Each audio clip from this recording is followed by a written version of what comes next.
Syekh Jumadil Kubro merupakan seorang ulama besar yang berasal dari Samarkand, Uzbekistan, Asia Tengah. Dia adalah salah satu tokoh penting dalam penyebaran agama Islam di Nusantara, dan konon merupakan keturunan ke-10 dari Al-Husain, cucu Nabi Muhammad SAW.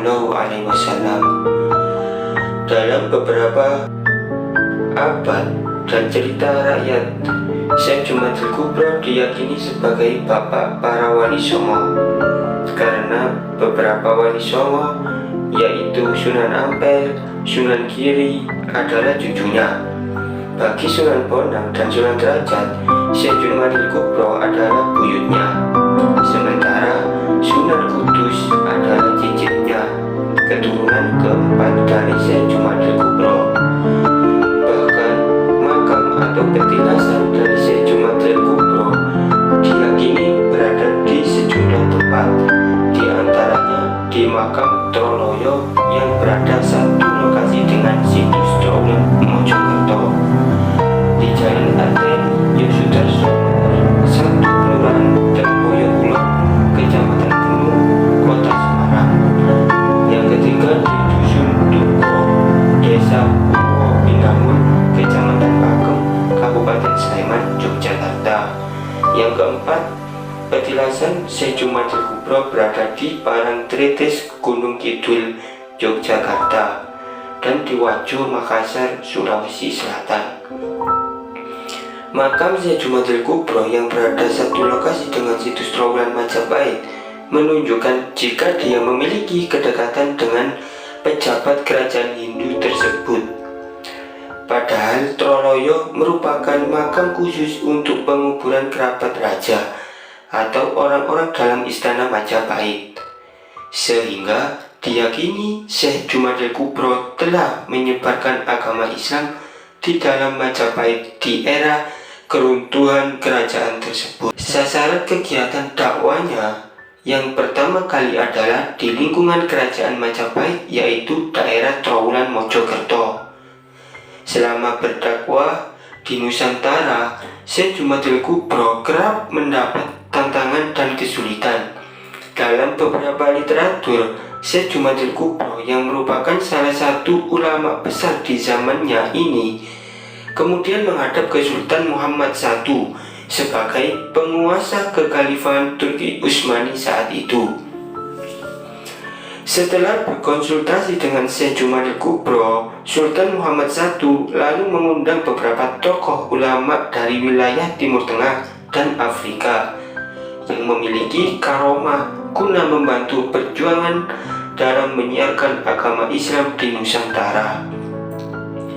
Mereka terdiri atas 9 orang ulama yang kemudian disebut Wali Songo.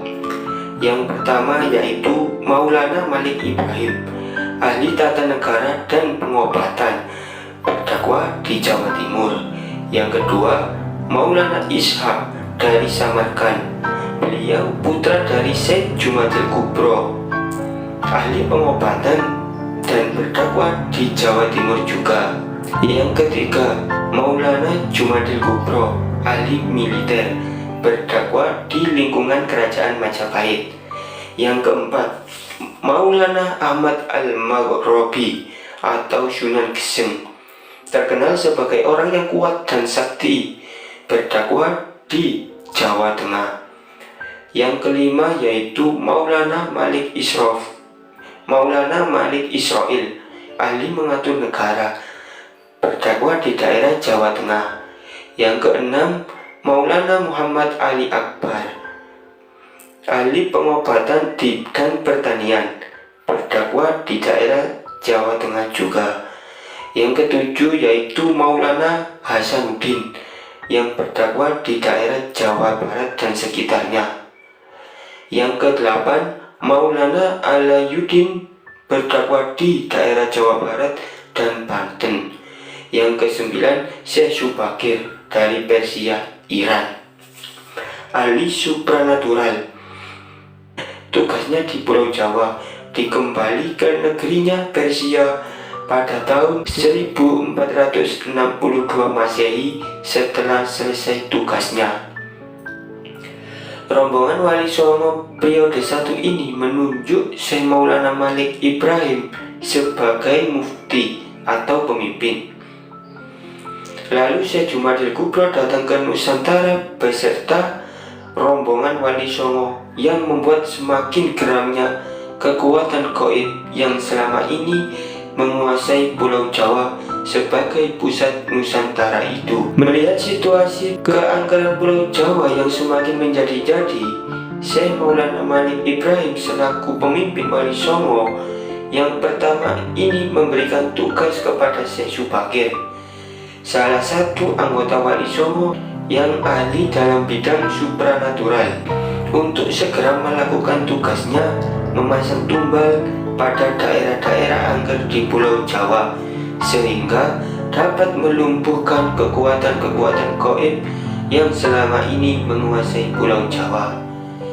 Setelah Syekh Subakir memasang tumbal di puncak Gunung Tidar Magelang, selanjutnya Syekh Jumadil Kubro dan semua wali membagi tugas dakwah mereka. Syekh Jumadil Kubro memilih wilayah dakwah di lingkungan kerajaan Majapahit karena pengaruhnya dalam memberikan pencerahan. Maka Syekh Jumadil Kubro disegani para pejabat kerajaan Majapahit. Syekh Jumadil Kubro diyakini selain menyebarkan ilmu agama, juga menurunkan ilmu kedikjayaan bagi para murid-muridnya.